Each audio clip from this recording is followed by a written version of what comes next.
Selamat malam para netizen dimanapun kita berada. Salam inspirasi bagi kita semua. Lihat saja mereka begitu kan. Opsi Jokowi yaitu adalah mundur atau dilengsarkan atau people power begitu kan. Ada tiga cara begitu ya.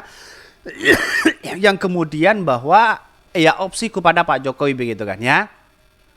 Karena akibat cawe-cawe Pak Jokowi selama ini begitu kan membuat resah sana sini begitu. MK ya bobrok seperti itu begitu kan ya, dikatakan seperti itu bagi netizen begitu. Mengapa dikatakan seperti itu begitu?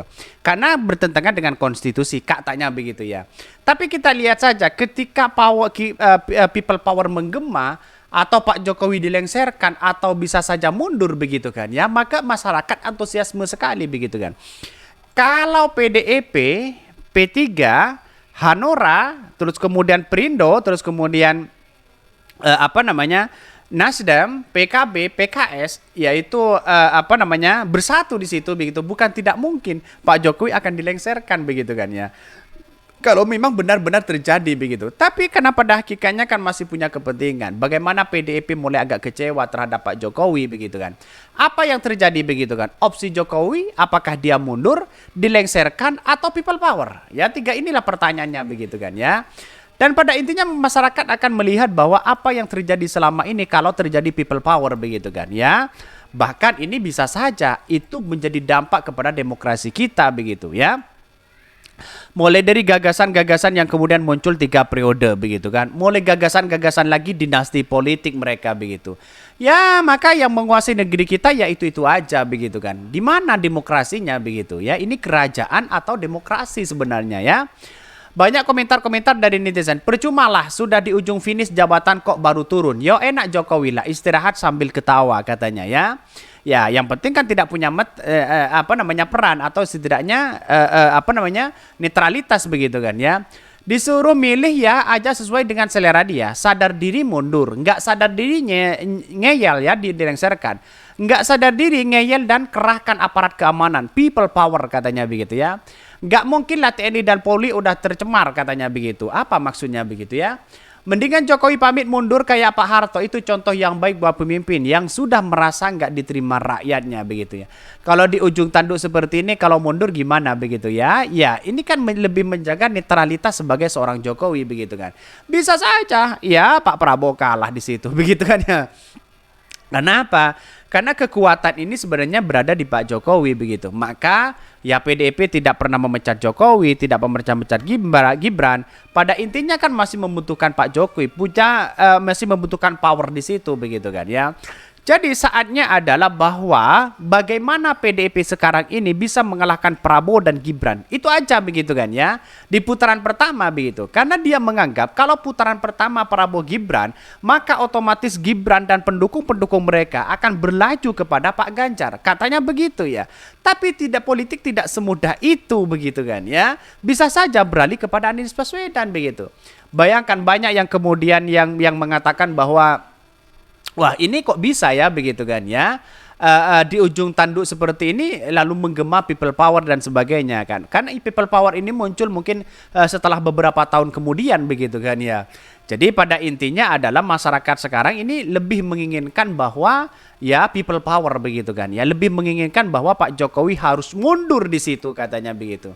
Lantas kalau mundur kan bisa mencederai demokrasi begitu. Ketidakmampuan Pak Jokowi kan di situ katanya begitu ya. Jadi masih banyak pro dan kontra. Tapi saya melihat dengan apa yang saya amati bahwa Pak Jokowi itu yang penting tidak punya netralitas yang baik begitu kan. Dalam artian kepada masyarakat netral, kepada siapapun netral begitu. Itu aja, tidak perlu lengser kok begitu, tidak perlu people power, yang penting netral aja di situ begitu. Ini kan ucapan Pak Jokowi kan bertolak belakang begitu. Kalau dia netral berarti kan omongannya kan tidak begitu kan, di belakang layar mereka begitu. Bahkan ya opsi ya Jokowi mundur, dilengsarkan atau people power ya. Bahkan yang mengharapkan Jokowi untuk tidak cawe-cawe dan netral pemilu ya di 2024 adalah seperti mengharapkan dirinya begitu dinginnya bara api.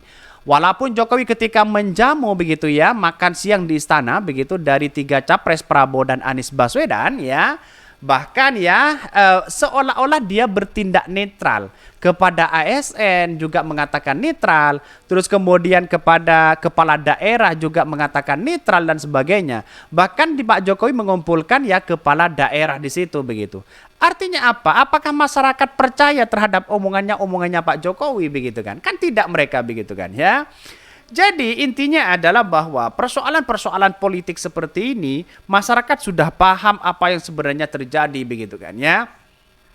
Apakah people power menggema begitu? Apakah mau dilengserkan begitu kan? Kan begitu logikanya begitu. Jadi banyak sekali pro dan kontra sampai ya Pak Jokowi mengundang 3 capres itu begitu kan? Mengundang kepala negara, kepala daerah di situ untuk katanya mau netral ya. Bahkan yang pengamat politik ya Pangi Sahwi begitu kan, ya Sarwi begitu kan Yago menyayangkan bila aksi yang diduga dilakukan Paiman adalah bukti dari kecurigaan awal terhadap pemilu yang akan berjalan tidaklah imbang. Memahami Jokowi bukan dari apa yang dikatakan tapi dari apa yang telah dilakukan. Barangkali karena Jokowi selama ini terlalu banyak dosa politik terhadap rakyat. Bahkan Jokowi dengan menggunakan kekuasaan ya akan mencari jalan menyelamati diri dan keluarganya setelah lengser nanti. Bahkan di satu sisi begitu kan ya, walaupun yang dilakukan harus menghancurkan tatanan yang sudah ada dan mengorbankan rakyat di situ begitu. Ya, masalah pribadi Pak Jokowi banyak sebenarnya begitu kan. Ini sikap cawe-cawe Jokowi sampai saat ini sudah terbukti nyata.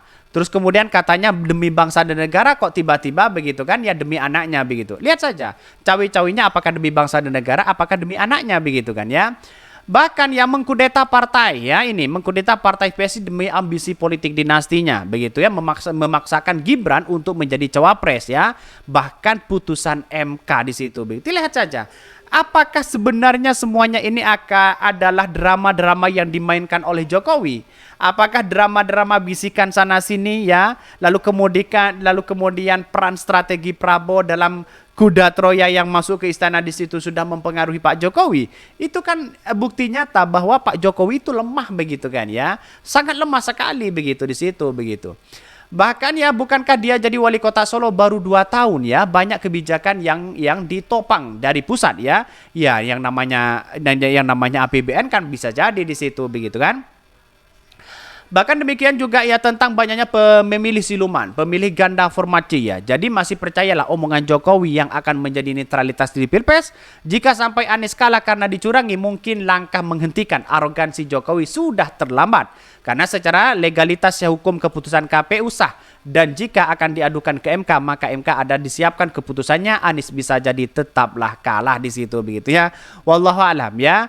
Ya artinya apa? Artinya kemenangan ini apakah atas nama kecurangan begitu kan? Nah, kita lihat saja mereka bahwa persoalan-persoalan politik seperti ini banyak sekali pro dan kontra begitu kan. Anies Baswedan bisa saja menang di situ, tapi yang kita hadapi di MK yaitu adalah pamannya sendiri. Bagaimana di situ begitu kan? Bisa ketar-ketir enggak begitu kan? Jadi kalau memang benar itu adalah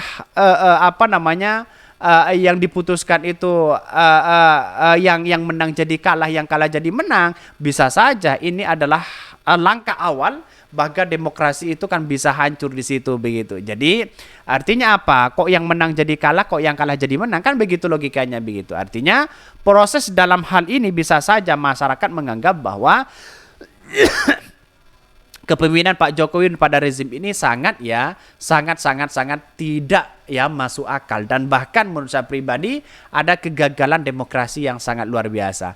Mungkin itu yang kami sampaikan. Tonton terus channel Hodari Podcast Rakyat ini karena ada berita-berita menarik dan viral setiap harinya. Salam para netizen, salam inspirasi bagi kita semua. Jangan lupa di subscribe channel YouTube Hodari Podcast Rakyat ini.